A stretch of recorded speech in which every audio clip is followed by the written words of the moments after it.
Hi, boys and girls. Nice to see everybody. Miss Pickett here, and I'm going to read you Chapter 12 of The World According to Humphrey. I am so enjoying this book. I hope you are too.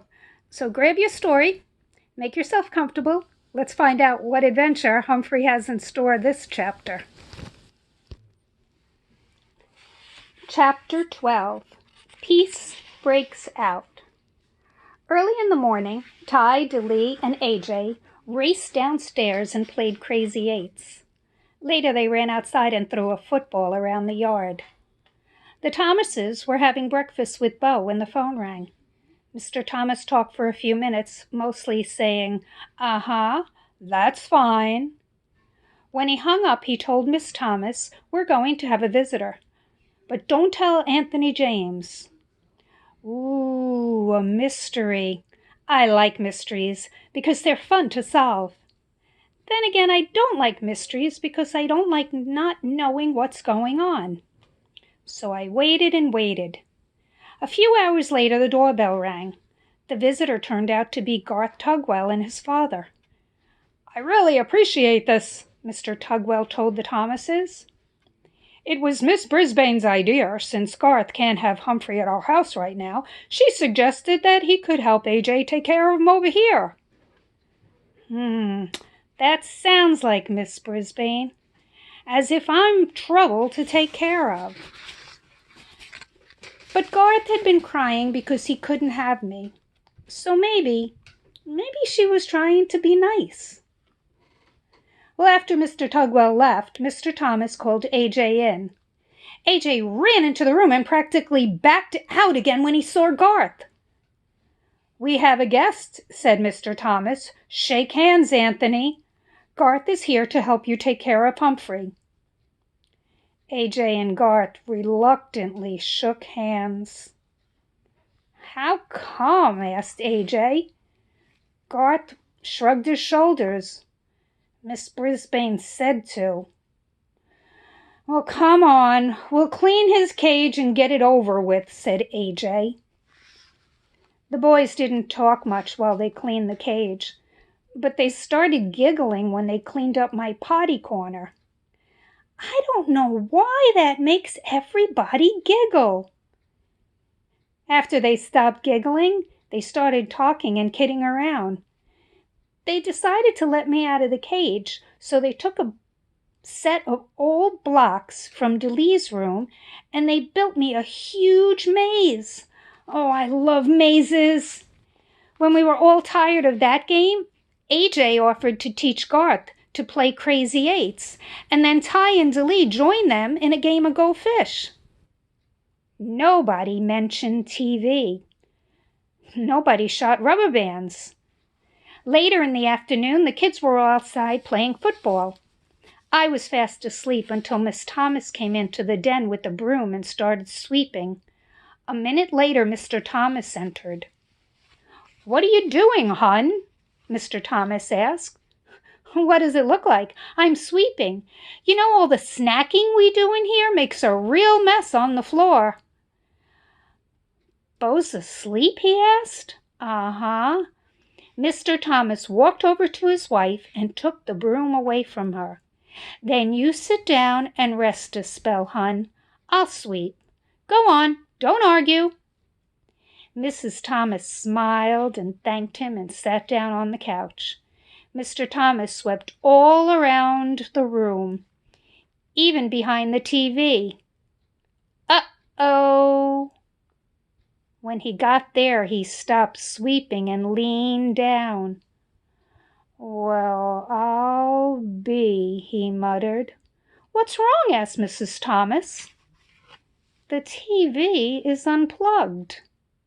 "It's unplugged!" He came out from behind the TV, plug in hand, and a very puzzled look on his face. "But it couldn't have just come unplugged while we were sitting there watching TV. I mean, a plug just doesn't fall out," he said.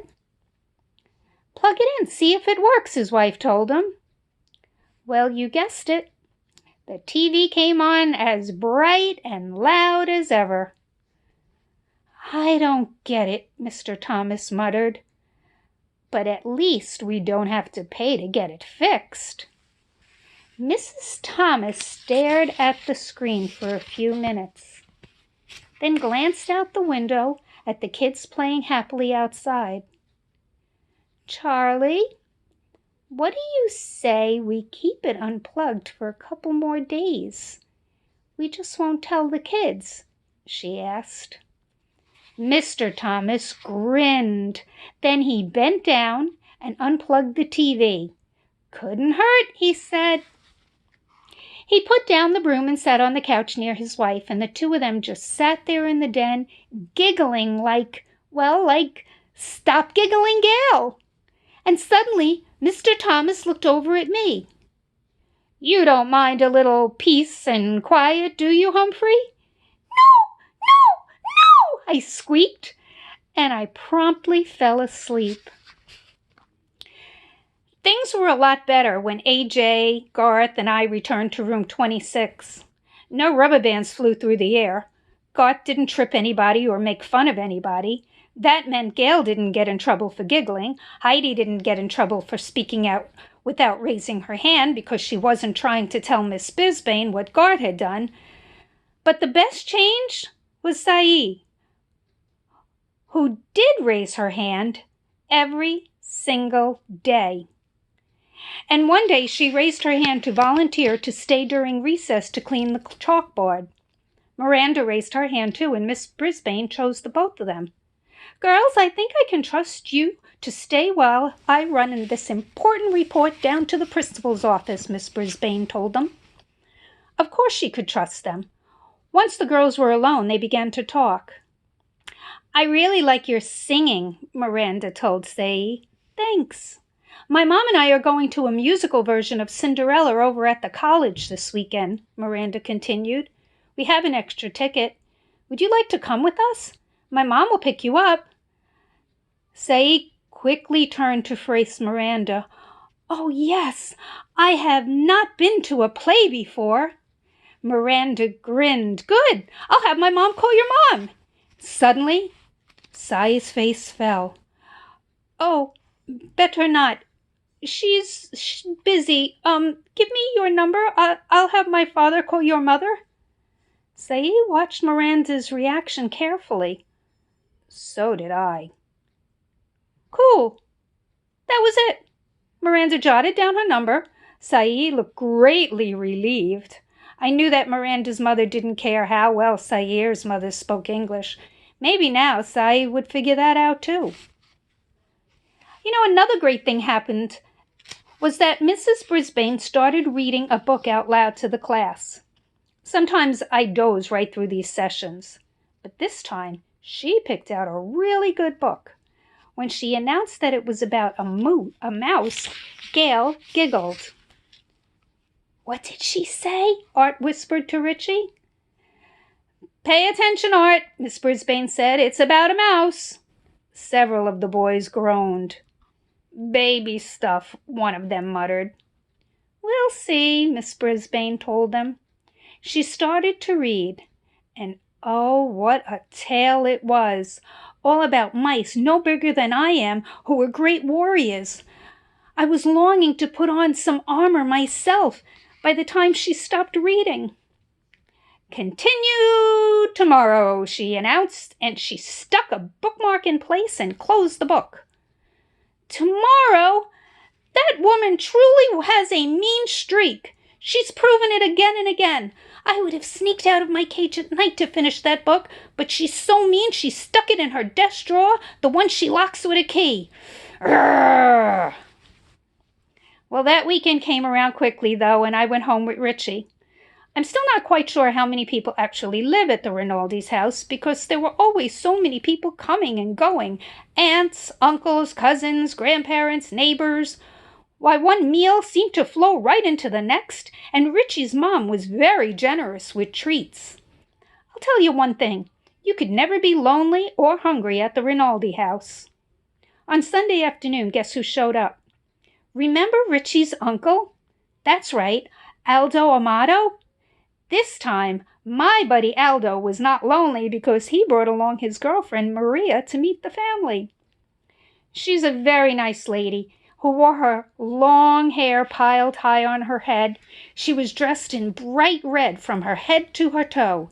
Red earrings, a red sweater, a red skirt, and a red shoes. I think red is a very happy color. I think Maria is a very happy person, especially when she's with Aldo.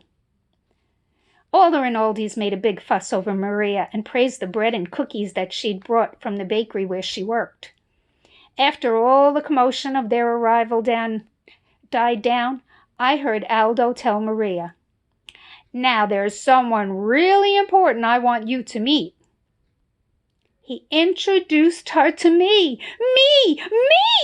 Believe it or not, Humphrey is one of the best friends I have, he told her, and he was the very first friend I ever told you about.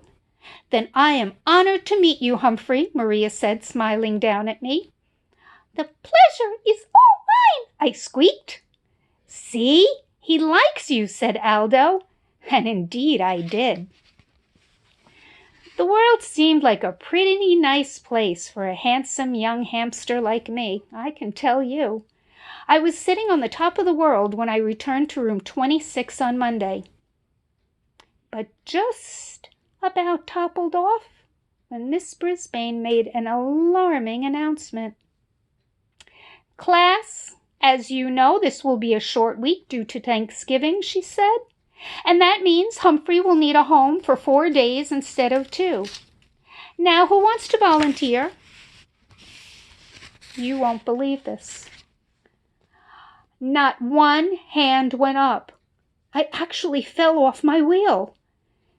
Miss Brisbane was surprised too. No one? She asked. Heidi, didn't you want to take Humphrey home? Oh, yes, but we're going to my grandma's house for Thanksgiving, she explained. Art, didn't you ask for Humphrey last week, Mrs. Brisbane asked. Yes, but we're having all my relatives over for Thanksgiving, and Mom says it wouldn't be a good time, Art explained. And so it went. Every single classmate had big plans for Thanksgiving, plans that didn't include having an extra hamster around. I was worried. I didn't want to spend 4 days alone in room 26. I worried all day Monday. I worried all day Tuesday. I worried even more all day Wednesday. At the end of the day, Princess Morales stopped by to give Miss Brisbane an envelope. I think it was her paycheck because she was especially glad to see him. I have a huge favor to ask you, she said. Sure, Sue, what is it? Answered Principal Morales. He wore a tie with little turkeys all over it. Could you possibly take Humphrey for the weekend? I had my paws crossed that he'd say yes, but Principal Morales didn't even smile. Oh, Sue, I'd love to, but we're going out of town for the holiday. Another time, I'd love to. Another time wouldn't matter. I needed a place to go now. After the principal left, Miss Brisbane sighed and began gathering up her papers.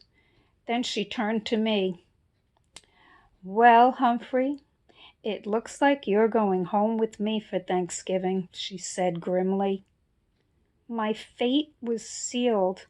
I was going home to the woman who had once vowed to get rid of me for 4 whole days. And frankly, I was worried I'd never come back. The end of chapter 12. Hope you enjoyed it, guys. Can't wait for chapter 13. Bye, everybody. Nice seeing you.